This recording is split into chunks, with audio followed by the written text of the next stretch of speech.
Subscribe करें मिफ्ताही दुल्हा network को न्यू वीडियो देखने के लिए। वो कयामत के दिन का मालिक है, हाँ हाँ मैदान महशर का मालिक है, कयामत के दिन का वो मालिक है, तिनके तिनके का वो मालिक है, जर्रे जर्रे का मालिक है। जब बंदा इतना कह लेता है ना, फिर अल्लाह अपने बंदों को सिखाता है, मेरे बंदो अब अपनी जबान से अपनी बंदगी का इकरार करो, उसका इजहार करो और कहो इया का नाबुदो वो इया का नस्तईन। मौला हम तेरी ही इबादत करते हैं, मौला हम तुझी से मदद मांगते हैं। बंदा जब इतना कह लेता है ना, अब बंदा अल्लाह के हुजूर मुकम्मल पहुंच चुका है, अल्लाह के हुजूर पहुंच चुका है, अल्लाह की तारीफ कर चुका, अल्लाह की बारगाह में अपनी बंदगी का इकरार कर चुका। अब मौला कहता मेरे बंदो अब मेरी बारगाह में आए हो, किसी दुनिया के बादशाह के बारगाह में नहीं आए हो, दुनिया के हाकिम के बारगाह में नहीं आए हो, बल्कि हकमुल हाकिमीन के बारगाह में आए हो, रब्बुल आलमीन की बारगाह में आए हो, अपने मौला की बारगाह में आए हो। अब अपनी जबान से कहो, यही दिन अपनी जबान से कुछ दुआ मांग लो, अपने लिए कुछ मांग लो, कुछ दुआएं कर लो। बड़ी बारगाह में आए हो, दुआ कर लो, अपने मालिक की बारगाह में आए हो, मांग लो जो मांग लो। अब अल्लाह जानता है मेरा बंदा जब मानेगा जब मांगेगा, क्योंकि ये इंसान है, इसकी खोपड़ी दुनिया की नेमतों का दिलदादा होती है, इसलिए बंदा जब मांगेगा दौलत मांगेगा, सरबत मांगेगा, दुनिया की नेमत मांगेगा, तो अल्लाह ने कह दिया ऐ मेरे बंदो अपने महबूब से कहलवा दिया, ऐ मेरे महबूब मेरे बंदों से कह दो कुल मताओ दुनिया कलील, फरमा दिया दुनिया की पूंजी थोड़ी है, मेरे बंदो मेरी बारगाह में आया करो, तो तुम दुनिया ना मांगा करो बल्कि मेरी बारगाह में आया करो, तुम सिराते मुस्तकीम मांगा करो, अल्लाह का नेक रास्ता मांगा करो, जन्नत का रास्ता मांगा करो, आखिरत का रास्ता। मोहतरम हजरात, जो भी हजरात जो है दूर दराज से चल करके आए हैं, उन हजरात से गुजारिश है कि अगर खाना वो लोग नहीं खाए तो स्टेज के पीछे बना लो, दौलत इकट्ठा कर लो, तुम दुनिया में कामयाब नहीं हो, कामयाब वही होता है जो सिराते मुस्तकीम पे चलता। उसकी दुआ करते हैं और क्या कहते हैं जानते हैं, सिरात अल्लाह फरमाता मेरे बंदो वो सिराते मुस्तकीम है क्या, वो सिराते मुस्तकीम उन मेरे नेक बंदों का रास्ता, उन मेरे नेक बंदों का रास्ता जिन बंदों को मैंने इनाम और इकराम किया है, वो मेरे बंदे अंबिया हैं, वो रसूलाने इज़ाम हैं, वो अंबिया हैं, वो सिद्दीकीन हैं, वो शुहदा हैं, वो सालिहीन हैं, वो औलिया अल्लाह हैं। इन्हीं का रास्ता तुम इन्हीं के नक्शे कदम पे चलते जाओ, सिराते मुस्तकीम पे चलते चले जाओगे। लेकिन मेरे बंदो एक चीज की और दुआ करो, एक दुआ और करो, वो दुआ क्या है, गैरिल मग़दूबि अलैहिम वलद्दालिन, मौला हमें सीधे रास्ते पे चला, हमें उन लोगों के रास्ते पे चला जिन पर तेरा करम नाजिल हुआ, इनाम नाजिल हुआ, अपने महबूबों के रास्ते पे चला। गैरिल मग़दूब मौला उनके रास्ते पे न चला जिन पर तेरा गजब है, जिन पर तेरा कहर है। मेरे अजीजों में बताना चाहता हूँ, ये मुख्तारे दो आलम कॉन्फ्रेंस है, एक नहीं दो नहीं 1,24,000 2,24,000 अंबियाए किराम दुनिया में जो भेजे गमो बेश जो भेजे गए, उनका मकसद क्या था, उनका मकसद यही था कि अल्लाह के बंदे सिराते मुस्तकीम पे चलते रहे, उनका मकसद यही था वो सिराते मुस्तकीम पे गामजन रहे।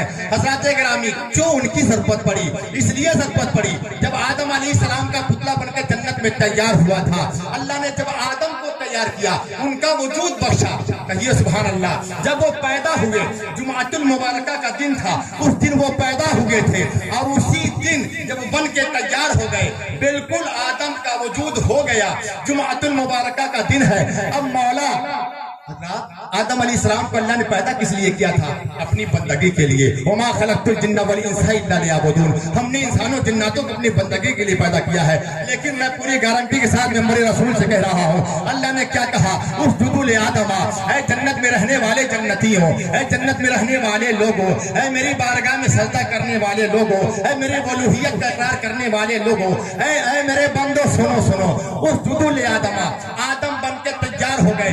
आज आदम का जन्मदिन है, ऐ जन्नत में रहने वालों आदम को सजदा करो। पहले के नबियों में सजदा करके अल्लाह के महबूबों की ताज़ीम की जाती थी, बाद की शरीयत में अब सजदा करके किसी की ताज़ीम नहीं की जाएगी, लेकिन पहले के नबियों में सजदा करके ताज़ीम किया जाता था। बहरहाल अल्लाह ने कहा सजदा करो। हजरात رب نے تو سجدہ کر لیا، ابلیس نے سجدہ کرنے سے انکار کر دیا۔ کیوں انکار کیا؟ اس لیے جو بڑا قابل تھا، بڑا علامہ تھا، اعلیٰ حضرت کے والد گرامی مفتی نقی علی خان علیہ رحمت و رضوان نے اپنی کتاب تفسیر سورہ علم نشرح میں اس ابلیس کو لکھا ہے۔ یہ ابلیس اتنا بڑا علامہ تھا، اتنا بڑا جانکار تھا کہ جنت میں فرشتوں کا استاد تھا، اس کو آپ نے معلم الملکوت کا خطاب دیا ہے۔ ابلیس فرشتوں کا استاد تھا۔ اب ہمیں بتائیے، اس نے نبی کا سجدہ نہیں کیا، نبی کو سجدہ نہیں کیا، سجدہ کر کے تعظیم نہیں کیا، تو اللہ نے کیا کہا؟ ابا واستکبر وکان من الکافرین، گھمنڈی ہوا، انکار کیا، گھمنڈی ہوا، اب یہ کافر ہو گیا۔ گویا کہ آدم کے جنم دن پر، آدم جس دن پیدا ہوئے جنت میں، اسی دن رب نے آدم کی تعظیم سجدہ کرا کے کیا تھا، اور جن لوگوں نے آدم کو سجدہ کر کے آدم کی تعظیم کر لیا تھا، بلا شبہ وہی صراط مستقیم پر رہے، وہی اللہ کے راستے پر رہے، وہی جنت کے راستے پر رہے۔ لیکن ابلیس کو رب نے کیا کہا؟ فَخْرُجْ مِنْهَا فَإِنَّكَ رَجِيمٌ، نکل میری جنت سے تو مردود ہے۔ گویا کہ جو آدم کی تعظیم سجدہ کر کے نہ کیا، اس کو رب نے نکال دیا۔ مولا کیوں نکالا؟ کیا وہ سجدہ نہیں کرتا تھا؟ کیا تجھے لا الہ الا اللہ کا خطاب نہیں دیتا تھا؟ کیا تجھے ایک نہیں مانتا تھا؟ جواب ملے گا۔ اے میرے بندے پوچھنے والے، سنو سنو، مجھ کو اگر صرف اپنا سجدہ کرانا مقصود ہوتا، اگر صرف مجھے اپنی عبادت کرانی مقصود ہوتی، فرشتے کافی تھے، فرشتے کافی تھے، ہمیں آدم کی ضرورت نہیں تھی۔ ہم نے آدم کو دنیا میں بھیجا، اور آدم کے وسیلے سے سید آدم کو دنیا میں بھیجنا ہے، اپنے محبوب کو بھیجنا ہے، اور دنیا میں جو بھیجنا ہے صرف اور صرف اس لیے تاکہ میری بندگی بھی ہوتی رہے اور میرے محبوبوں کی تعظیم بھی۔ تو تمام نبی آئے، اس لیے آئے۔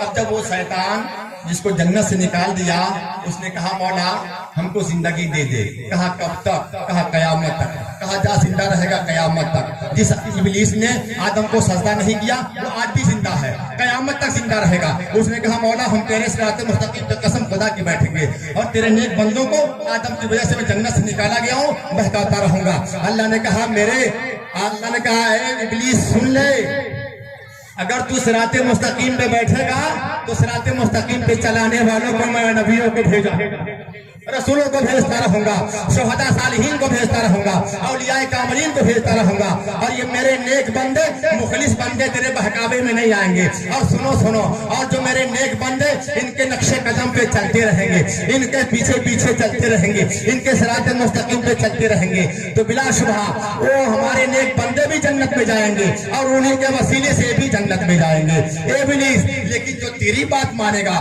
سن لے، میں تجھ سے اور تیرے اتباع کرنے والوں سے جہنم کو بھر دوں گا۔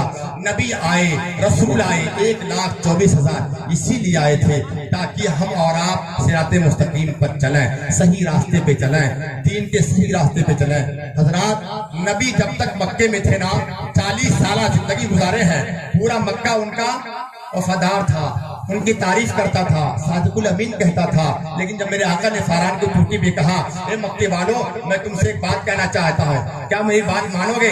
سب مکے والوں نے کہا ہاں مصطفیٰ، آپ محمد، آپ تو سچے ہیں نا، آپ تو صادق الامین ہے نا، آپ تو جھوٹ بول سکتے ہیں۔ کہا میں ایک بات کہتا ہوں، سنو، قولوا لا الہ الا اللہ محمد رسول اللہ، کہو اللہ کے سوا کوئی معبود نہیں، سب کا خالق ایک ہے، سب کا مالک ایک ہے۔ اب سجدہ نہ دریا کے سامنے کیا جائے گا، اب سجدہ نہ زمین کے سامنے کیا جائے گا، اب سجدہ نہ سورج کے سامنے کیا جائے گا، اب سجدہ نہ پیڑوں کے سامنے کیا جائے گا، اب سجدہ نہ پہاڑوں کے سامنے کیا جائے گا، اب سجدہ نہ ہواؤں کے سامنے کیا جائے گا، اب سجدہ نہ آگ کے سامنے کیا جائے گا، بلکہ سجدہ کیا جائے گا اس کے سامنے کیا جائے گا جس نے آگ کو پیدا کیا، جس نے مٹی کو پیدا کیا، جس نے ہوا کو پیدا کیا، جس نے ساری کائنات کو پیدا کیا۔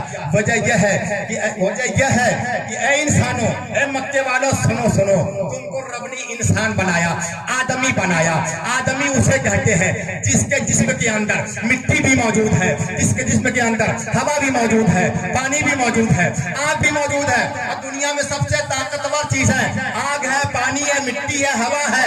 اے مکے والوں، اے دنیا کے لوگوں، رب نے تمہارے جسموں میں تمام طاقتور اشیاء کو اکٹھا کر کے تم کو سب سے پاورفل بنا دیا۔